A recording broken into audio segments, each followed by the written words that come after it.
आप अध्ययन कर रहे हैं स्टडी 99 साइंस पर। यह क्लास 12th की केमिस्ट्री की क्लास है। इस क्लास में यूपी बोर्ड या बिहार बोर्ड या किसी अन्य बोर्ड एग्ज़ाम्स की आप बेहतर तैयारी कर सकते हैं। इस क्लास की लेवल नीट, आईआईटी, जेई आदि तक का है। आप चैनल पर नए हो तो चैनल को सब्सक्राइब कर लें। हमने पिछले लेक्चर्स में जो है अपक्रिया का वेग तथा अपक्रिया के वेग को प्रभावित करने वाले कारक को देखा। आज हम अपक्रिया के वेग, स्थिरांक और अन्य देखेंगे। हेडिंग डाल लो, अपक्रिया का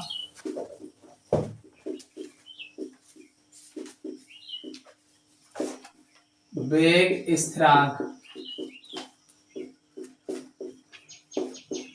जिसे हम rate constant of reaction, rate constant of reaction भी कहते हैं। अपक्रिया का वेग स्थिरांक, रेट कांस्टेंट ऑफ रिएक्शन। देखो, इसको समझना है, आप समझ लीजिए। मान लीजिए कोई हमारा ए है रिएक्टेंट और ये जो है प्रोडक्ट में बनेगा। अरे कोई अभिकारक लोगे तो उत्पाद बनाएगा ना। अब सुनिए, प्रारंभ में मोलर सांद्रता, प्रारंभ में मोलर सांद्रता, मान लीजिए हमने ए लिया है। टी समय बाद मोलर सांद्रता, भाई टी समय बाद अगर हम बात करेंगे तो a माइनस एक्स हो जाएगा। माना अपक्रिया का वेग अभिकारक A की मोलर सांद्रता के समानुपाती है, तो T समय पर अपक्रिया का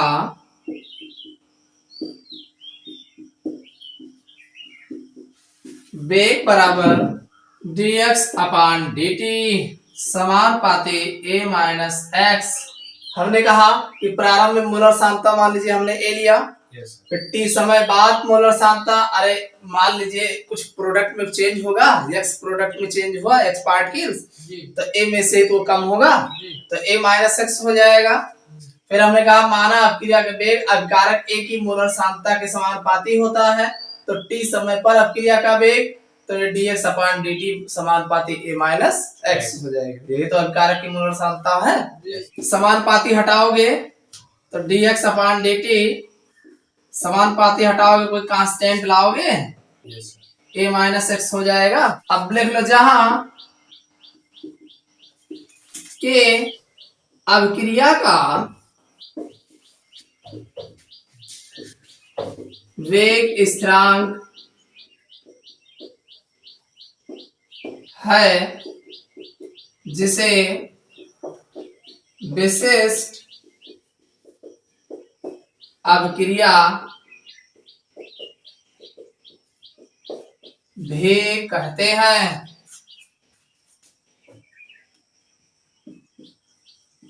जब अभिकारकों की सांद्रता 1 मोल हो तो dx अपान dt बराबर k, अर्थात k का मान अपक्रिया के वेग के बराबर होता है। देखिए यहां तक समझ में आया होगा कि dx अपान dt समानुपाती a माइनस एक्स। ठीक, अब इसको हमने समानुपाती हटाया, कांस्टेंट के लाए, तो dx अपान dt बराबर के a माइनस एक्स।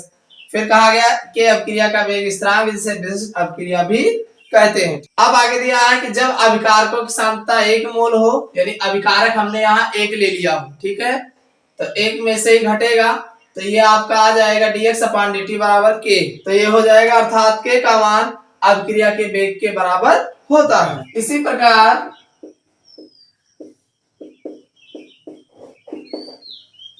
स्थिर ताप पर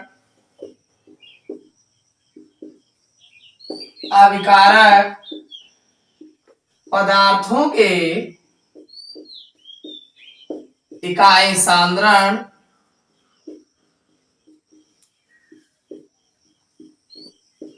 पर होने वाले अभिक्रिया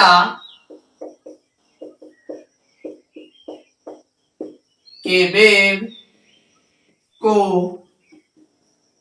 वेग स्थिरांक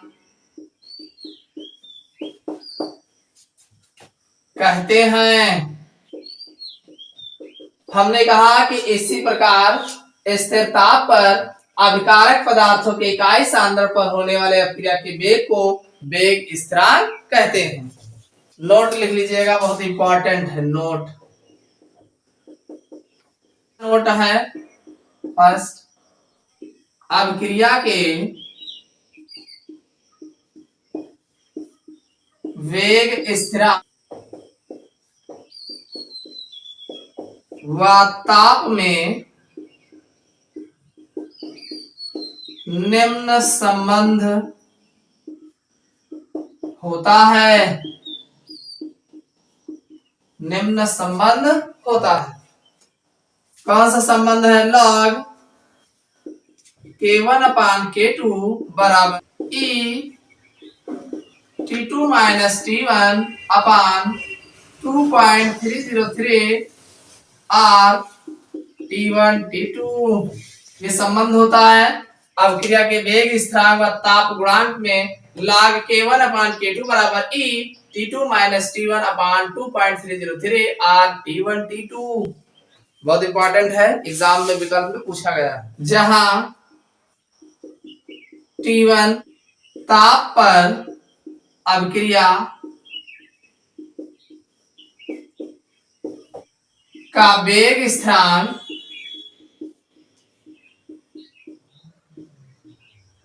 केवल था, T2 ताप पर अभिक्रिया का वेग स्थिरांक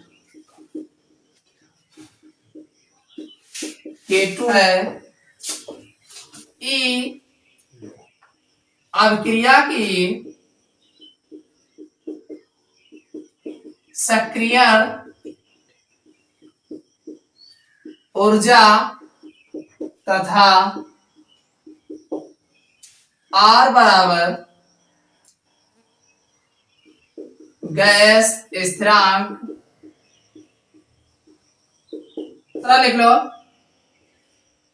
वेग स्थिरांक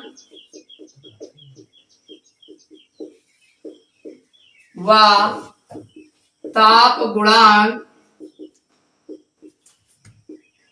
में संबंध वेग स्थिरांक व ताप गुणांक बराबर T प्लस 10 डिग्री सेल्सियस पर वेग स्थिरांक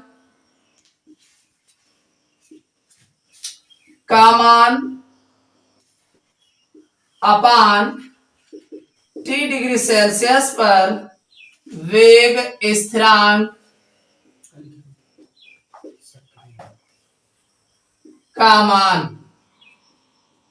बहुत इंपॉर्टेंट है, इसको देख लीजिएगा भाई। एक तो हमने आपको कहा कि अपक्रिया के वेग स्थिरांक और ताप गुणांक के संबंध, फार्मूला याद रखिएगा, log k1/k2 बराबर e t2 माइनस t1 अपान 2.303 r t1 t2।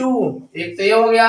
T1 ताप पर अपक्रिया का वेग स्थिरांक K1 है तथा T2 ताप पर अपक्रिया का वेग स्थिरांक K2 है और E जो है अपक्रिया की सक्रिय ऊर्जा है और R जो है अपक्रिया का गैस स्थिरांक नियतांक है। समझ में आ गई? अब आगे दूसरा हमने कहा कि वेग स्थिरांक और ताप गुणांक में संबंध। तो वेग स्थिरांक और ताप गुणांक में संबंध होता है T + 10 डिग्री सेल्सियस पर वेग स्थिरांक का मान और अपान T डिग्री सेल्सियस पर वेग स्थिरांक का मान। समझ में आया? इसको कर लीजिएगा, बहुत इंपॉर्टेंट है। अगली हेडिंग डाल लो, अभिक्रिया की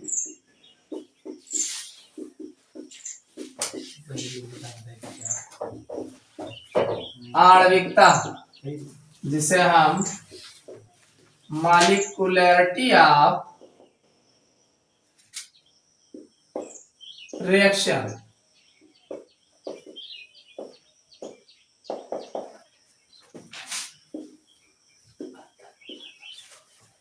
अभिक्रिया की आणविकता, मॉलिक्यूलरिटी ऑफ रिएक्शन। हमने क्या कहा? अभिक्रिया की आणविकता, यानी अभिक्रिया के जैसे अभिक्रिया होगी तो अभिकारक पदार्थ होगा। अभिकारक और उत्पाद नहीं जानते हो क्यों? अरे कोई रासायनिक अभिक्रिया है, मान लीजिए A + B लिए हो, C + D बना रहे हो, तो इसे बोलते हैं अभिकारक। क्या बोलते हैं? हाँ, इधर वाले को अभिकारक बोलते हैं, इधर वाले को उत्पाद बोलते हैं। समझ में आया नहीं? इधर वाला अभिकारक होता है, इधर वाला उत्पाद होता है। तो किसी रासायनिक अभिक्रिया में अभिकारी पदार्थों भाग लेने वाले अभिकारक पदार्थों की जो संख्या होती है अभिक्रिया की आणविकता कहलाती है। रासायनिक अभिक्रिया में अभिकारी पदार्थों के यानी अभिकारक पदार्थों का जो संख्या होती है, किसी रासायनिक अभिक्रिया में भाग लेने वाले अभिकारक अणुओं की कुल संख्या जो होती है, कुल संख्या जो होती है अभिक्रिया की आणविकता कहलाती है। अभिक्रिया के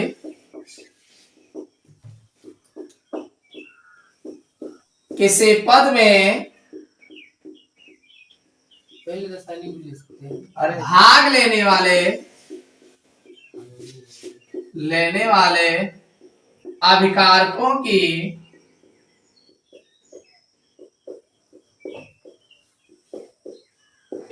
अणुओं की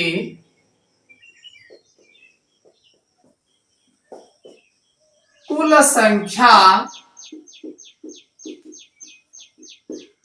अभिक्रिया की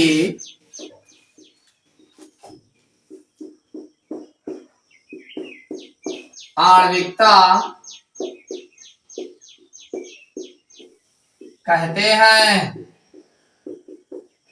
हमने क्या कहा कि अभिक्रिया के किसी पद में भाग लेने वाले अभिकारकों के अणुओं की कुल संख्या अभिक्रिया की आणविकता कहलाते हैं। यानी किसी रासायनिक अभिक्रिया में भाग लेने वाले अणुओं की जो कुल संख्या होती है वह अभिक्रिया की आणविकता कहलाती है। ठीक, वेग स्थिरांक के पदों में भाग लेने वाले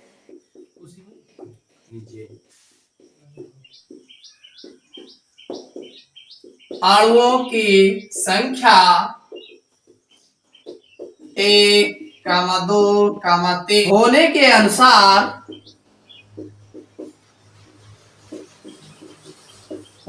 अनुसार अभिक्रिया क्रमशः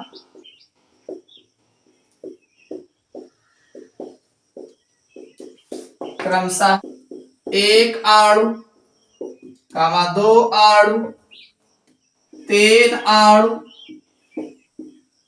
अभिक्रिया कहलाती है।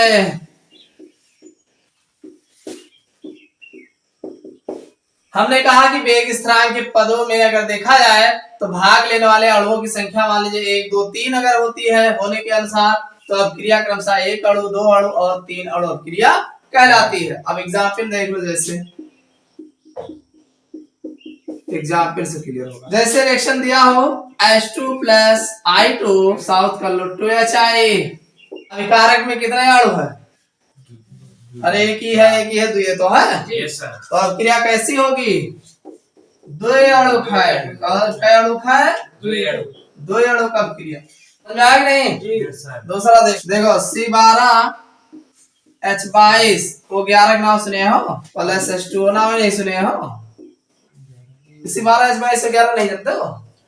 सुक्रोज है, सुक्रोज, चीनी, शक्कर, साले ठीक। पानी में डालो तो ये बन जाएगा C6H12O6 प्लस C6H12O6। एक बनेगा ग्लूकोज, दूसरा बनेगा फ्रक्टोज। अभी कई अणु है? अरे यकी है दो अणु ना हो, तो ये दो अणु का क्रिया है।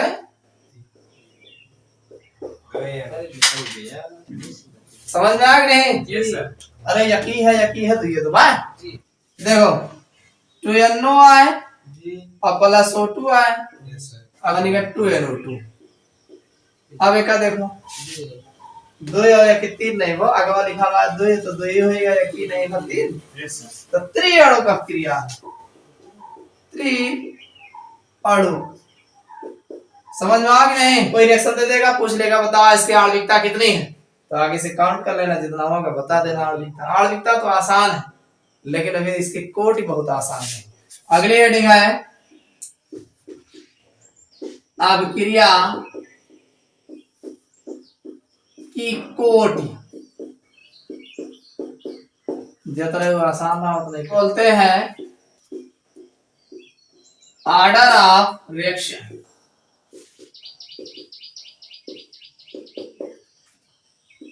अभिक्रिया की कोटि, ऑर्डर ऑफ रिएक्शन, इसको आपको रखना पड़ेगा। कैसे? उन अणुओं की संख्या, किन अणुओं की संख्या? उन अणुओं की संख्या जिनकी सांद्रता अभिक्रिया के वेग का निर्धारण करती है, अभिक्रिया की कोटि कहलाती है। उन अणुओं की संख्या जिनकी सांद्रता, देखो अणु चाहे जितना लिए हो, अभिकारक अणु चाहे जितना लिए हो, लेकिन उन अणुओं की संख्या कौन जो अभिक्रिया का वेग का निर्धारण करते हैं, अभिक्रिया की कोटि कहलाते। अरे बहुत ले हो, लेकिन अभिक्रिया के वेग एकाते जगह निर्धारित करते हैं, तो वही अभिक्रिया की कोटि कहलाएगी। ठीक। उन अणुओं के संख्या जिनकी सांद्रता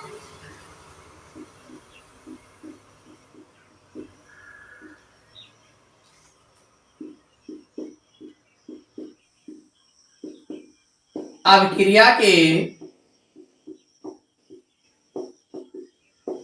वेग का निर्धारण करती हैं, अभिक्रिया की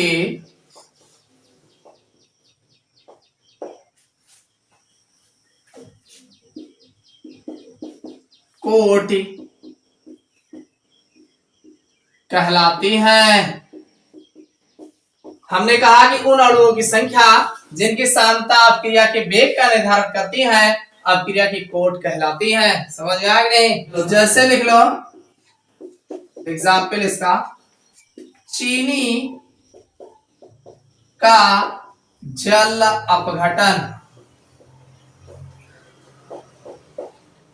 चीनी का जल अपघटन, चीनी का सूत्र जानते हो, C12H22 और 11 और प्लस डाल दिया हम पानी H2O, C6H12O6 प्लस C6H12O6, तो ग्लूकोज आए, ये है फ्रक्टोज।